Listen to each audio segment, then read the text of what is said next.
MNCs is a corporation that has its facilities and other assets in at least one country other than its home country. Such companies have offices and/or factories in different countries and usually have a centralized head office where they coordinate global management. The main objective of a multinational corporation is to attain maximization of global profit. This is made possible due to the fact that the corporation is able to reach a wide range of customers outside its home country.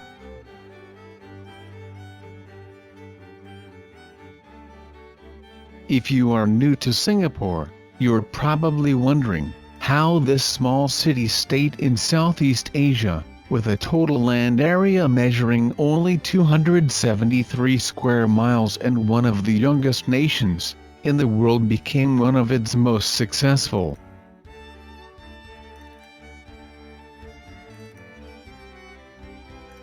Singapore is a small Southeast Asian city-state that is one of the greatest economic success stories of the post-war period. Singapore is with a population of about 4.1 million, of which 3.3 million are Singapore citizens and permanent residents. With a land area of 682.3 square kilometers, Singapore has a high population density of more than 6,000 persons per square kilometer. Since gaining self-governed status from the British in 1959, and full independence in 1965, Singapore has transformed from a third-world city to a first-world country, enjoying an average growth rate of 8% in the last 3.5 decades. Her current GDP per capita reads around 40,000 Singapore dollars, up from 4,000 Singapore dollars in 1965. This is a great achievement given the fact that the city-state has no natural resources, with the exception of its strategic location and strong labor force.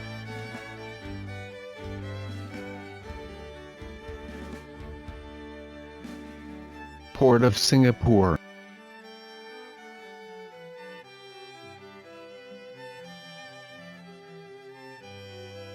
Singapore is a highly developed trade-oriented market economy.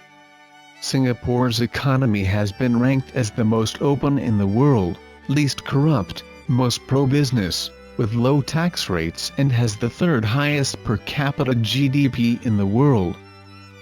The economy of Singapore is a major foreign direct investment outflow financier in the world. Singapore has also benefited from the inward flow of FDI from global investors and institutions due to her highly attractive investment climate and a stable political environment. The Singapore government's objective of attracting multinational companies to establish manufacturing facilities in Singapore is not only to provide employment, but is also undertaken with the hope that sophisticated foreign technology would trickle down to local companies. Singapore is the 14th largest exporter and the 15th largest importer in the world. Historically, international trade has strongly influenced the economy. According to the WTO, Singapore has the highest trade to GDP ratio in the world at 407.9%. Due to its geostrategic location and developed port facilities, a large volume of Singapore's merchandise exports involve warehouse trade, with 47% of exports consisting of re-exports. Singapore could thus be said to rely on an extended concept of intermediary trade to warehouse trade, by purchasing raw goods and refining them for re-export. Local entrepreneurs were not interested to venture into the manufacturing sector, which was deemed essential at that time to create as many jobs as possible. Most of the local entrepreneurs were temporary migrants from China. Because of economic and political uncertainties prevailing during the 1960s, many were not willing to invest in the manufacturing industries. High initial expenditure outlay and long gestation period to reap returns, if any, hindered their interests. Multinational companies were also attracted to stimulate the growth of manufacturing sector. Singapore's economy and society benefited greatly from this multinational activity. It not only led to the establishment of a domestic manufacturing base, it also increased industrial employment. For example, in 1966 only 1,611 workers produced radios, televisions, and semiconductors. By 1973, the number of Singaporeans who worked on these electronic items rose to 44,483.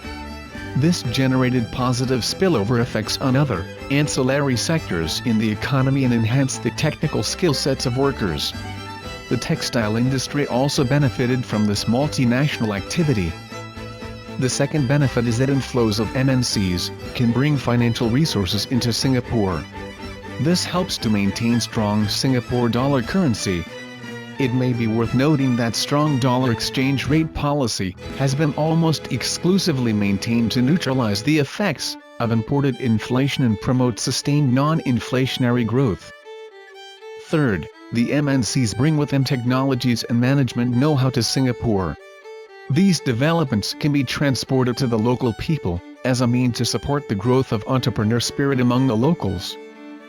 Fourth, the MNCs generally contribute to the country's economic and social development provided that they are pleased with how their subsidiaries have performed.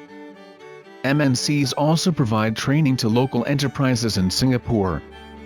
The positive impact also includes solve the shortage of funds. In early stage of Singapore economics development, MNCs filled the savings shortage in the foreign exchange shortage, efficiently used the existing resources and potential resources in Singapore back then, improved the country's technological progress and enhanced the management level. Without the influx of foreign investment, economic transformation would not have been possible.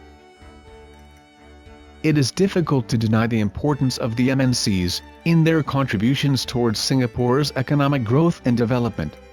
But there are concerns over some issues regarding the presence of MNCs in Singapore. For example, the government was accused of over-relying on MNCs in spearheading Singapore's development efforts. This makes Singapore vulnerable to external shocks. Downturn in the electronics industry in 1997 to 1999 proved that MNCs can affect Singapore's economic performance. Also, multinational corporations only pursue its self-interest and profit to their own can bring adverse effects brought by Singapore. Economic interdependence can put Singapore in enormous risks.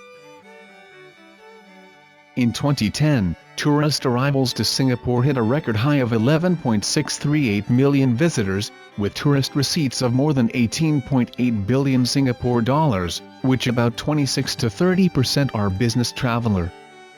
Until now, there are more than 100,000 foreign enterprises had already invested in Singapore and have firms in Singapore. For example, China is Singapore's third largest country for business travel source.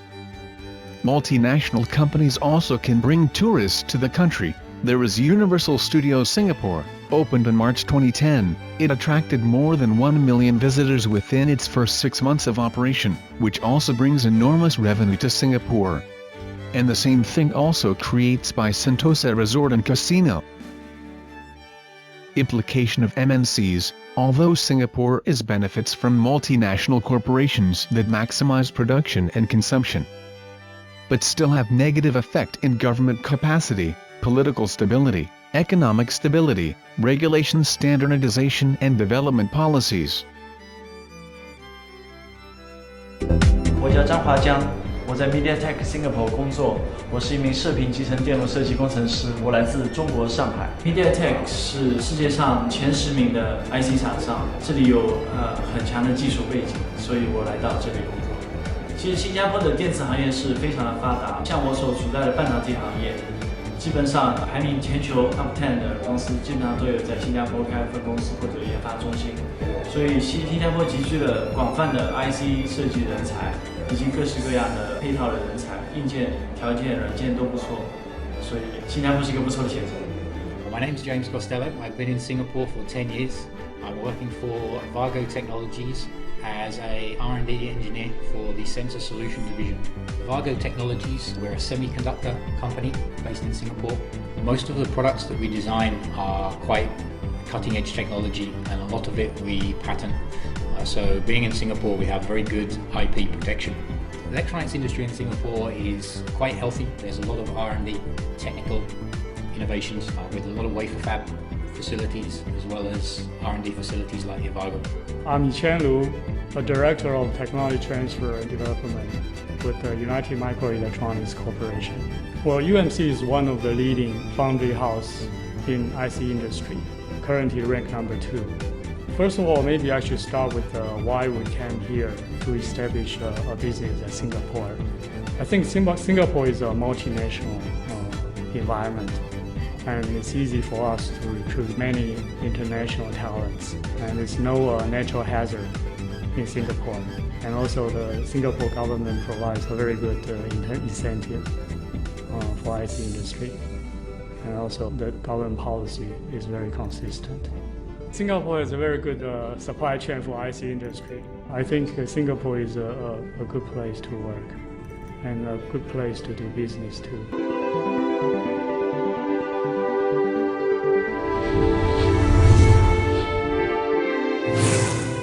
In conclusion, foreign direct investment from MNCs has played a central role in Singapore's remarkable economic success. Rapid growth of FDI is an integral element of economic in Singapore, and Singapore has one of the most open economies in Asia in terms of trade, foreign direct investment inflows and foreign labor inflows. So that makes Singapore's unemployment rate is one of the lowest in the world. It also brought the majority of the labor force is highly skilled and well educated. Not to mention Singapore's growing GDP. So our group opinion are above all these risks, Singapore should still keep up with MNCs to make the country stronger, but also should develop more local firms so that can avoid over-reliance on MNCs.